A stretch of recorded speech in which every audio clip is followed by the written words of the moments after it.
একদিন এলে এক একটা কাজ খুব ভালো করে গুছানো হয়ে যেতে। এটা আমার গাজর ফাইবার হয়ে গেছে।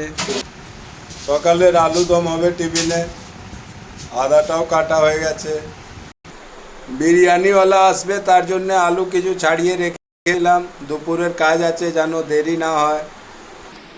এইদিকে আমার যা মেনু ছিল, মেনুর হিসেবে সব কেটে এক সাইড করে এখন রেখে দিয়েছি। তা সকালে উঠেই কাজে লেগে যাবে। আর সকালে একবারে এলে, একদিন এগিয়ে না এলে দুপুরের কাজে তা জাপের মতন কাটা হয়, আর যা হোক করে কাজটাই হয়। কোনো ডিজাইন থাকে না, আর কোনো মানে একটা সুস্থভাবে কাটাও হয় না। একদিন এগিয়ে এলাম আমরা প্রায় 7 জন। এখানে আমরা 4টে ওভেন সাজিয়ে নিলাম, আর ওভেনের মধ্যে সব কাজগুলোকে যেটা হবে ওটা গুছিয়ে নেব। তো এখানে একটা তেলের কড়া হবে। এখানে ফাইবার করে পেঁপে বসিয়ে দিলাম, সকালে উঠেই একে সেদ্ধ করে দেবো। তো ঢাকা দিয়ে সব রেখে দেবো। একটা ওভেন খালি রেখেছি, তেল কড়া বা যে কোনো জিনিস একটা রান্না বসাবো। আম পান্না শরবত হবে, তো এখানে আমটাও সেদ্ধ করে দিয়েছি। রাতের মধ্যে ঠান্ডা হয়ে যাবে, সকালে একে আমরা রেডি করে নেব। মোটামুটি মশলাটাকে এসে সন্ধেবেলার একটু খাবার ছিল, তারই মধ্যে সাজিয়ে দিয়েছি। এবার আপনিও বুঝতে পারছেন, সকালে এলে আস্তে আস্তে 8টা বেজে যাবে।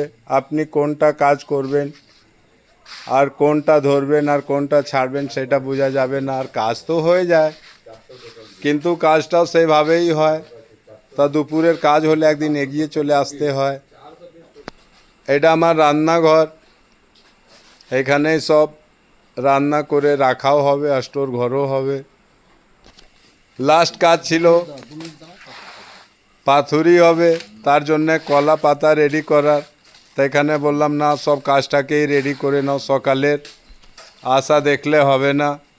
কেন কি দুপুরের কাজের মধ্যে কোনো রকম লেট করা যাবে না, নাকি গো মোহনদা? তাই না, কলা পাতাটাও ফিনিশ হয়ে যাচ্ছে। একেও একটা টপে দিয়ে জলে বসিয়ে দেবো, সেদ্ধ হয়ে যাবে। রাত 12টা বেজে গেছে।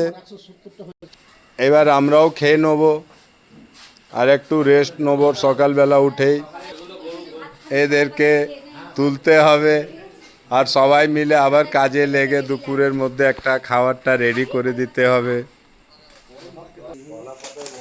তা কাজ করলে হবে না, লোকের সাথে ছুটতে হবে, আর লোকের সাথে সাথে কাজ করতে হবে। আর বাবু হয়ে ঘুরলে ইভেন্টে কাজ গুছাতে পারবেন না।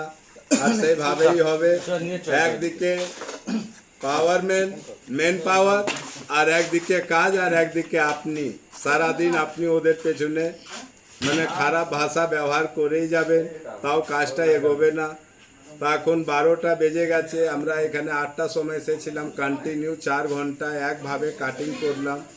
আর যদি সকালে 8টার সময় এলে 12টার মধ্যে খাবার দিলে, তা বুঝতেই পারছেন জাপের মতনই খাবারটা হবে।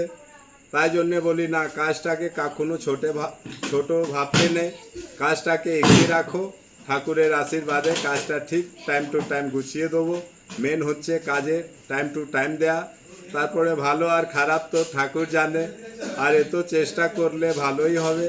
তা চলুন, আজকার মতন আমরাও খাওয়া দাওয়া করে নিই, আবার কালকে সকালে দেখা হচ্ছে।